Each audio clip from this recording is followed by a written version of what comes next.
আসসালামু আলাইকুম।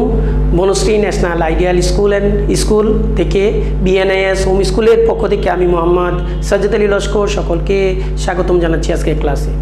প্রিয় শিক্ষার্থী, তোমরা সকলে আশা করি ভালো আছো। আজ আমরা নবম শ্রেণীর সাধারণ গণিত বিষয় নিয়ে আলোচনা করব। প্রিয় শিক্ষার্থী, আসো আজকে আমরা আমাদের ক্লাস নাম্বারটা দেখি নিই। নবম সাধারণ গণিত ক্লাস নম্বর 34। আজকে আমরা 34 নম্বর ক্লাসটা করব। আর 34 নম্বর ক্লাসে আজকে আমরা একটি সৃজনশীল করব বীজগণিত পার্ট থেকে। ঠিক আছে, তাহলে আসো আমরা সৃজনশীল প্রশ্নটা দেখি। 4 number, a equal to power n, b equal root cube 54, c সমান সমান to the power n plus 1, d equal 4 to the power n। ক, দেখাও যে d minus 1 divided by a minus 1 equal root d plus 1। খ, 12 to power minus half into b এর মান নির্ণয় করো। গ, 16a minus 4c divided by 2c ভাগ 2 এর মান নির্ণয় করো। আসো আমরা ক নাম্বারটা করে ফেলি। দেখাও যে d minus 1 divided by a minus 1 equal root d plus 1। তাহলে এখানে আমাদের এটা প্রমাণ করার জন্য, দেখানোর জন্য d এবং a এর মান দরকার। d আমাদের দেওয়া আছে 4 টু দি পাওয়ার n এবং a এর মান দেওয়া আছে 2 পাওয়ার n। ক নাম্বার প্রশ্ন দেওয়া আছে d equal 4 to the power n, a equal 2 power n। বাম পক্ষ d minus 1 a minus 1, d এর মান 4 to the power n minus 1, এর মান দেওয়া আছে আমাদের 2 পাওয়ার n মাইনাস 1। আমরা 4 টু দি পাওয়ার nটাকে আমরা 4 না রেখে 2 এর স্কোয়ার করতে পারি, 2 পাওয়ার n মাইনাস 1। আমরা জানি যে পাওয়ারের যদি পাওয়ার থাকে তাহলে পাওয়ার পাওয়ার কি হয়? গুণ হয়। তাহলে 2 এবং n গুণ করলে 2n হয়ে যায়। এই পাওয়ারটাকে আমরা একটু ঘুরে যদি n এর হোল স্কোয়ার লিখি, এভাবে লিখি 2 পাওয়ার n এর হোল স্কোয়ার, তাহলে n আর 2 গুণ করলে কিন্তু 2nই হয়। তাহলে 2n এবং 2n একই কথা। Minus 1, 2 power n minus 1, 2 power n এটাকে আমরা লিখতে পারি 2 power n plus 1, 2 power n minus 1, 2 power n minus 1। তাহলে এইটা আর এটা যদি আমরা বাদ দিয়ে দিই তাহলে থাকবে 2 পাওয়ার n প্লাস 1। এটা আমাদের বাম পক্ষ। আমরা যদি ডান পক্ষটা আমাদের প্রমাণ করতে হবে রুট ওভার d প্লাস 1।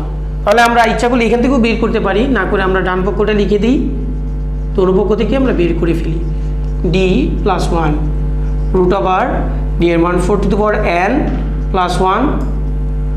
এটা ইচ্ছা করলে আমরা 2 পাওয়ার 2 এর স্কোয়ার পাওয়ার n প্লাস 1, 2 ভেঙে করলাম 2 পাওয়ার 2n প্লাস 1। রুটের মানে কি? হাফ। হাফ যদি এই 2 এর সাথে আমরা গুণ করি তাহলে কেটে যাবে, 2 পাওয়ার n প্লাস 1 হয়ে যাবে। তাহলে প্রিয় শিক্ষার্থী দেখো, বাম পক্ষ আমরা পেলাম 2 পাওয়ার n প্লাস 1, ডান পক্ষও পেলাম 2 পাওয়ার n প্লাস 1, অর্থাৎ দুটোটা সমান। সুতরাং আমরা লিখে দিব, সুতরাং d minus 1 divided by a minus 1 equal root over d plus 1 দেখানো হলো।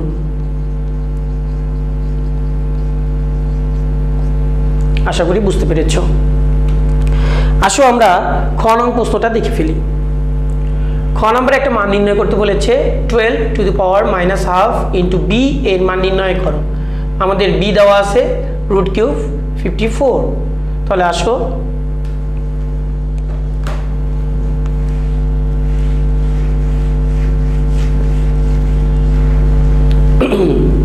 দেওয়া আছে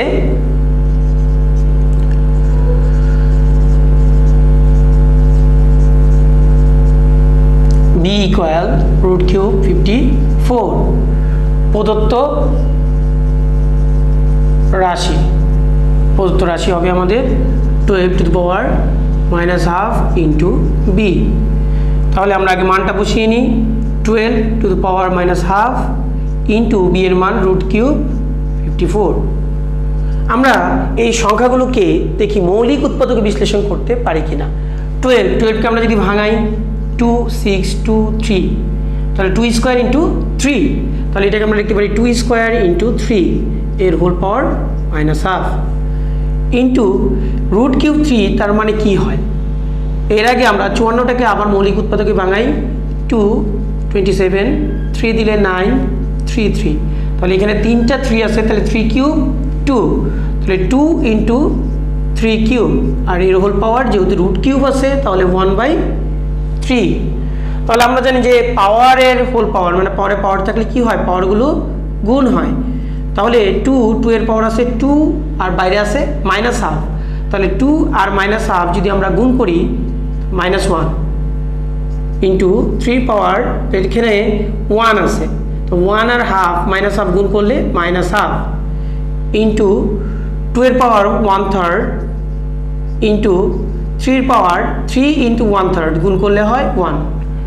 তাহলে দেখো যদি একই ভিত্তি বিষয়ক অনেকগুলো রাশি গুণ আকারে থাকে তাহলে গুণ থাকলে কি হয়, পাওয়ারগুলো যোগ হয়। তাহলে 2 এর পাওয়ার -1 প্লাস 1/3 ইন্টু 3 এর পাওয়ার হবে -1/2 প্লাস 1 ইকুয়াল 2 এর পাওয়ার যদি তুমি একবারও করতে পারো আমরা করে দিলাম -3 প্লাস 1 ইন্টু 3 পাওয়ার, এটা করলে হাফ হয়ে যাবে প্লাস হাফ, 2 এর পাওয়ার 2/3 -2/3 এবং 3 পাওয়ার হাফ। তুমি এভাবেও রেখে দিতে পারো, ইচ্ছা করলে এটাকে আরও ভাঙায় নিয়ে যেতে পারো। তাহলে কিভাবে লিখতে পারি, আরও যদি এভাবে রাখি এটাও অ্যান্সার হবে, আরও যদি করতে চাই তাহলে 2 কে স্কোয়ার করে দিলে এরকম হবে 1/4 রুট কিউব ইন্টু √3। তো যে কোনো একটা ফর্মুলা রাখলেই হবে অ্যান্সার। আশা করি বুঝতে পেরেছ। তবে তোমরা যদি এটা না পারো তো এখানেই রেখে দিবা, এখানে রেখে দিলেই চলবে। আশা করি বুঝতে পেরেছ। চলো আমরা এখন ঘ নম্বর অঙ্কে চলে যাই। ঘ নম্বর অঙ্কে দেখো প্রশ্নে রয়েছে 16a - 4c divided by 2c divided by 2c divided by 2। তাহলে a এবং c এর মান দেওয়া আছে, এর মান আছে হলো কত 2 পাওয়ার n, আর c আছে 2 পাওয়ার n প্লাস 1। তাহলে চলো এটাও মান নির্ণয়, তাহলে আমাদের প্রদত্ত রাশি দিয়ে লিখতে হবে।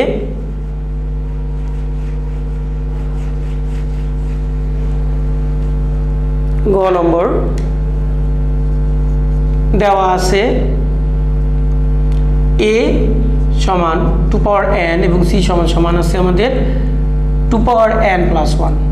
তাহলে প্রদত্ত রাশি আছে আমাদের 16a - 4c 2c divided by 2 equal, মানটা বসিয়ে দিই 16 ইন্টু a এর মান আমাদের আছে 2 পাওয়ার n -4 ইন্টু c এর পাওয়ার আছে 2 পাওয়ার n প্লাস 1, আর 2 ইন্টু c এর পাওয়ার আছে আমাদের 2 power n plus 1 divided by 2।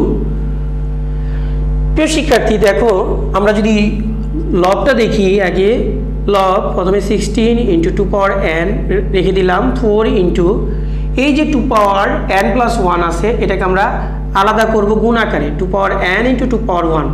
কীভাবে হলো, যে আমরা জানি যে কোনো দুইটা সংখ্যা একই ভিত্তি থাকলে গুণ থাকলে কি হয়, যোগ হয়।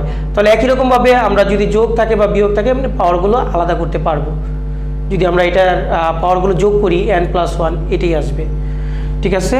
তাহলে পরের লাইনে যদি আমরা করি 2 into 2 power n plus 1 divided by 2, তাহলে ভাগ আকারে আছে, তাহলে এইটার সাথে 2 ভাগ, তাহলে এই 2 আমরা কি করব, কেটে দিব। তাহলে এই 2 কেটে গেলে আমাদের থাকে 2 পাওয়ার n প্লাস 1। তারপর লবে থেকে 2 পাওয়ার n আমরা যদি কমন নেই 2 পাওয়ার n, তাহলে থাকবে 16 মাইনাস 4 ইন্টু 2 পাওয়ার 1 মানে 2। আর এই যে নিচে যে পাওয়ারটা আছে সেটাকে আমরা যদি আলাদা করি 2 পাওয়ার n ইন্টু 2 পাওয়ার 1, তাহলে এই 2 পাওয়ার n এই 2 পাওয়ার n চলে যাবে, কেটে কাটাকাটি চলে যাবে, 16 মাইনাস 8 ডিভাইডেড বাই 2। তাহলে 16 থেকে 8 গেলে থাকে কত, 8, 8/2 ইকুয়াল 4। এটাই আমাদের আজকের গ নম্বরের উত্তর। তাহলে আজকে আমরা ক, খ, গ এবং 3টা অঙ্ক করলাম, একটা সৃজনশীল কমপ্লিট করলাম। প্রিয় শিক্ষার্থী আশা করি তোমরা বুঝতে পেরেছো, এটা বাসায় বেশি বেশি করে তোমরা এটা করবে। আর আজকে যে এই অঙ্কটা করলাম সেটা তোমরা SW করবে। তাহলে আজকের SW হবে CW2 SW তোমরা বাসায় নিয়মিত প্র্যাকটিস করে SW খাতায় এই অঙ্কটা করবে। তাহলে ভালো থেকো, আগামী ক্লাসের আমন্ত্রণ জানাচ্ছি। আজকে এই পর্যন্তই, আল্লাহ হাফেজ।